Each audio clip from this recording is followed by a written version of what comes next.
Of course, here are my choices for the top 3 phones of 2025, and this time we're re-looking at them from an economic perspective, not just through a spec lens. Let us start with the iPhone 17 Pro, because this year, Apple S added some intriguing twists to what was already their successful formula. At first glance, the iPhone 17 Pro looks like more of the same, right? An iterative upgrade, a new design tweak here, a faster chip there, but Apple's playbook is all about premiumization and lock-in, meaning they add enough compelling new features while retaining their high margins and customer loyalty. Sure, the titanium unibody and Apple Intelligence are cool, but they also serve a deeper strategic purpose. They build up the walls around Apple's garden, so it becomes more costly to leave. That's why the iPhone 17 Pro starts at over $1,000. That's a lot of money. Apple doesn't need the volume that other brands get. They want customers who are willing to pay more for less. When you buy an iPhone, you're also signing up for an ecosystem that makes it hard to leave, especially now that Apple owns the most important parts of that system. It's similar to how luxury watch brands work. Sure, there are cheaper alternatives, but once you're in the Apple Watch ecosystem, getting out means losing functionality. Your sleep tracking data, your emergency contacts, your watch faces.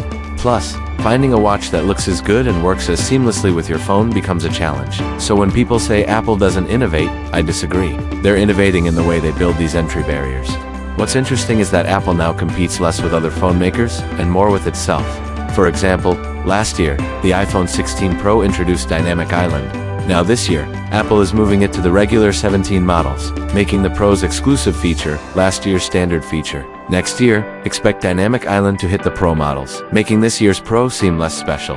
The iPhone 17 Pro is about convincing you that the slightly older model still has enough new tricks to justify upgrading if you're in the Apple ecosystem. It does a good job of that. But if you're not, it's harder to justify. Which brings us to our next contender, the Samsung Galaxy S25 Ultra. Samsung is taking the opposite approach to Apple. Where Apple wants to convince existing users to upgrade, Samsung needs to win back former users and attract new ones. Their play is Android dominance through sheer feature volume. The 200MP camera, the built-in S Pen, the brightest screen ever, every feature imaginable.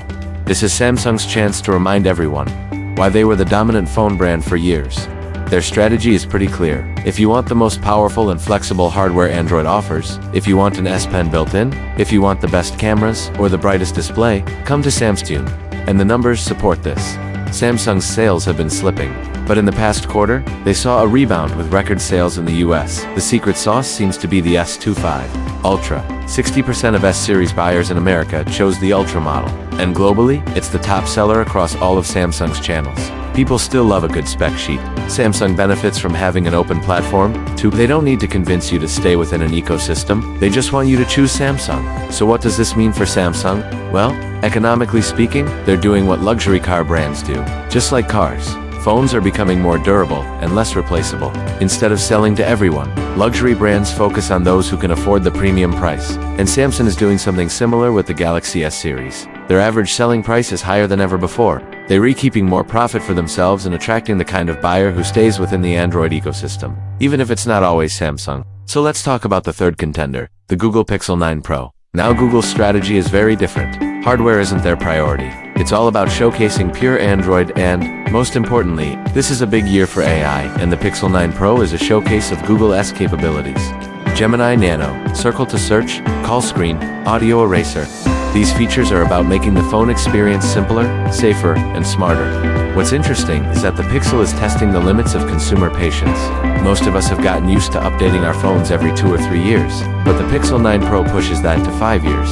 That's a long time in tech, but if Google delivers on their AI promises, it might be worth it. Think of the Pixel 9 Pro as the Tesla Model 3 of AI. Just like the early Teslas, the Pixel might not be perfect, but it's a chance for Google to show off what they can do.